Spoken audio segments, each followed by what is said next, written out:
एक टाइम था जब हमारे जो भारत सरकार होती थी वो अमन की आशा के लिए बहुत काम करती थी। बहुत सारे सेमिनार्स होते थे, बहुत सारे प्रोग्राम्स और गाने वगैरह बनाए जाते थे।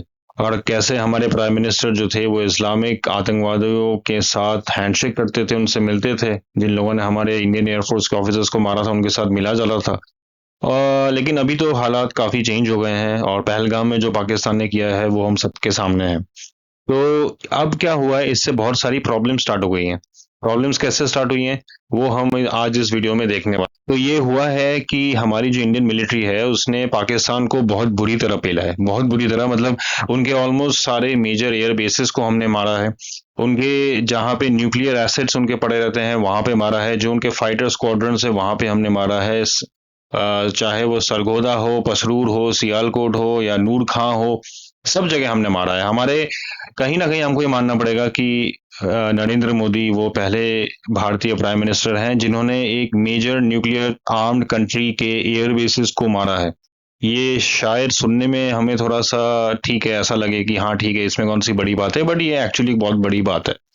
हमने उनके एयर डिफेंसेस को कंप्लीटली ओवरवेलम किया है। उनको पेनिट्रेट इतनी आसानी से किया है कि मुझे तो समझ नहीं आ रहा था कि ये एयर डिफेंस पाकिस्तान का है भी या नहीं। हमने हमारे सुपरसोनिक ब्रह्मोस मिसाइल को भी हाई वैल्यू टारगेट्स के लिए यूज किया है ना। शारजा जो एयरबेस है उसके लिए हमने इसको यूज किया था, शहीद एयरबेस के लिए यूज किया था। और मतलब अगर रिपोर्ट्स की बात माने तो सरगोधा में भी हमने हमारे ब्रह्मोस को यूज किया है। उसका जो एक्यूरेसी है वो बहुत ही अच्छा निकल के आया है। So all these things have been done. तो बुरी तरह हमने हमारी इंडियन मिलिट्री ने पाकिस्तान आर्मी की अच्छे से ली है।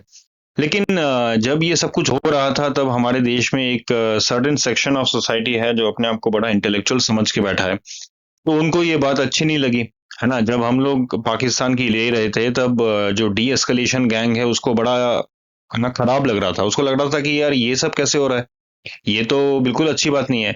क्योंकि वो सब इस्लामिक चूहे हैं जो हमारे देश में रहते हैं, इंडियन पासपोर्ट कैरी करते हैं, लेकिन मतलब गाना बजाते हैं पाकिस्तान का। तो उनमें सबसे बड़ा नाम तो खैर हमें पता ही है, साइमा है, जो अचानक से पीस के बारे में बात करने लग गई। जब हिंदू मारे जा रहे थे तब कोई पीस, तब कुछ नहीं, तब फैमिलीज शैटर नहीं हो रही थी। लेकिन जब इंडिया ने पाकिस्तान की अच्छे से बजाना स्टार्ट किया तब अचानक से इन लोगों को प्रेयर्स फॉर सेफ्टी एवरीवेयर याद आ गया। ठीक है, ये इनकी सच्चाई है, prayers for safety everywhere, all we want is peace. अब अचानक से इनको पीस चाहिए। उसके बाद आशा खानूम शेरवानी जी हैं जो पता नहीं अब क्या ही हैं, बट इनको लगता है कि नहीं नहीं, हमें ऐसे मुस्लिम नागरिकों को नहीं मारना चाहिए। पाकिस्तान के जो नागरिक हैं उनकी क्या गलती है। इनको कौन समझाए ये कि पाकिस्तान आर्मी, आईएसआई और वहाँ की सिविलियंस में कोई बहुत ज्यादा फर्क है नहीं। जो इस्लामिक आइडियोलॉजी जो वहाँ पे फॉलो की जाती है उसी का नतीजा है कि इस्लामिक आतंकवाद पूरी दुनिया के लिए एक बहुत बड़ा सरदर्द बन के रह चुका है। तो लेकिन ये सब चीजें ऑब्वियसली इनको समझ में नहीं आएगी। अब ये कह रही हैं कि peace is patriotism, war is destruction, borders don't bleed, people do, stop the war, de escalate now. बहुत अच्छी बात है। तो जब हिंदूज को मारा जा रहा था तब कोई इतना मतलब डिस्ट्रक्शन नहीं हो रहा था, तब सब ठीक था। मतलब ठीक है, हिंदू का तो काम ही है मरना। लेकिन as soon as Indian army started beating Pakistanis, these people suddenly remembered about peace and humanity. तो ये सब इन लोगों की असली विचारधारा है जो हम सबके सामने है। जैसे ही हमारी आर्मी ने उनको पेलना स्टार्ट कर दिया, बहुत अच्छे से एस्केलेट हुआ, तब ये लोग चिल्लाने लगे D escalate now, D escalate now. क्योंकि इनके जो अब्बा हैं जो पाकिस्तान में बैठे हैं, इन लोगों को बहुत तकलीफ हो रही थी। ये पार्किंग लॉट वाला आदमी है, इसके बारे में तो क्या ही बोले हैं, बट पहले बोल रहा था कि please take strong action, declare war, ये वो।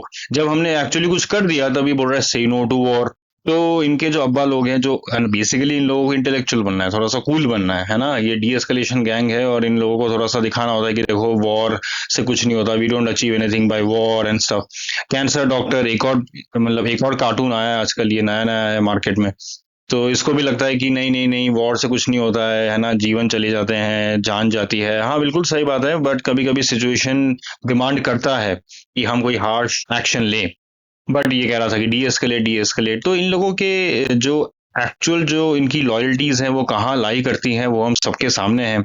अगर अभी भी हम लोग ना समझ पाए तो ये हमारी बेवकूफ़ी है। तो as citizens, it is our duty to identify such rats, है ना, लिविंग अमंगस्ट अस। ये हमारा खाते हैं, हमारे साथ रहते हैं, इंडियन पासपोर्ट कैरी करते हैं, नमक हमारे देश का खाते हैं, लेकिन इनका इनके दिल में जो राग बसता है वो पाकिस्तान का बसता है।